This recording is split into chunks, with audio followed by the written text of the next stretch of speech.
के इस वीडियो में हम जानेंगे प्रेशर क्या है। प्रेशर को समझने के लिए चलते हैं हम डेजर्ट में।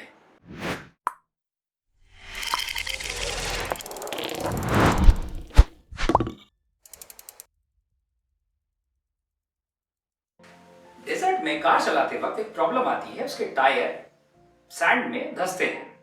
वहीं एक मिलिट्री टैंक बड़े इजीली सैंड में मूव कर पाता है। तो चलिए देखते हैं ऐसा क्यों होता है। ये मिलिट्री टैंक है। मिलिट्री टैंक में बेस जो होता है, इसके व्हील्स पे एक बेल्ट जैसी चढ़ी होती है। वो बेल्ट हमें ज्यादा एरिया प्रोवाइड करती है।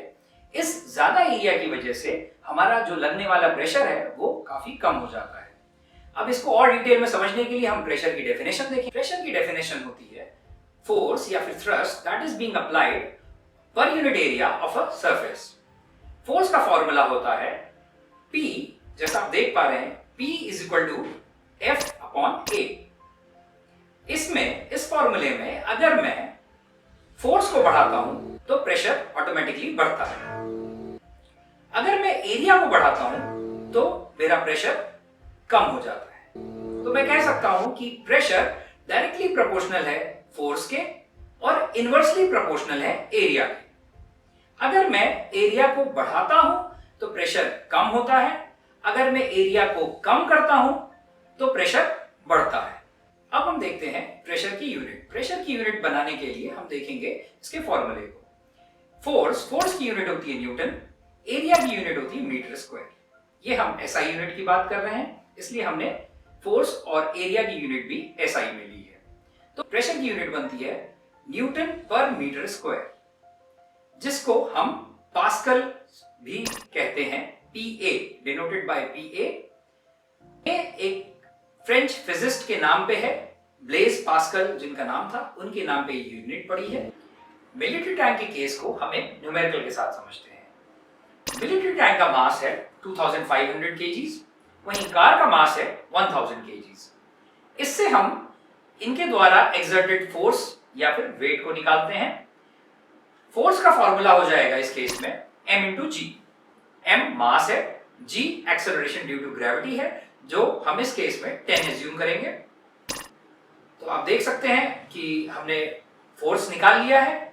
इसके बाद हम इसके एरिया को देखेंगे। मिलिट्री टैंक का एरिया है 0.5 मीटर स्क्वायर, वहीं कार का एरिया है 0.1 मीटर स्क्वायर। क्योंकि हमारे पास अब फोर्स है और एरिया है तो हम प्रेशर निकाल सकते हैं। प्रेशर का फॉर्मूला जैसा आपने पहले देखा था, P is equal to F by A है। हम फोर्स को एरिया से डिवाइड करेंगे तो हमें प्रेशर मिल जाएगा। दोनों केस में हम प्रेशर को कंपेयर करते हैं तो हमें मिलता है कि कार जो प्रेशर एक्सर्ट कर रही है वो ज्यादा है as compare to military tank जो प्रेशर एक्सर्ट करता है। तो इस तरीके से हमने देखा कि मास ज्यादा होने के बावजूद एरिया का जो रोल है प्रेशर में वो भी सिग्निफिकेंट है। मतलब कि मिलिट्री टैंक का एरिया ज्यादा था इसलिए उसने कम प्रेशर एक्सर्ट किया, और कार का एरिया कम था इसलिए उसने ज्यादा प्रेशर एक्सर्ट किया। प्रेशर को समझने के लिए कुछ और एग्जांपल लेते हैं। ये बिल्डिंग, आप इसका फाउंडेशन देखेंगे जो जमीन के नीचे होता है, इसके फाउंडेशन का एरिया ज्यादा होता है एज कंपेयर टू इसके बेस के एरिया से। ऐसा क्यों होता है? उसका रीजन भी प्रेशर ही है। ज्यादा एरिया मतलब कम प्रेशर। बिल्डिंग का वजन इतना ज्यादा होता है कि अगर हम इसका फाउंडेशन इतना चौड़ा नहीं बनाएंगे तो ये over a period of time धीरे धीरे सिंक होने लगेगी, मतलब जमीन में धंसना शुरू हो जाएगी। इसके प्रेशर को कम करने के लिए हम इसके फाउंडेशन का एरिया बढ़ा देते हैं, जिससे जो प्रेशर लगाता है वो कम हो जाता है। तो इस तरीके से आपने देखा कि हमें फोर्स का और एरिया का रोल प्रेशर पे क्या होता है वो क्लियर हो जाता है।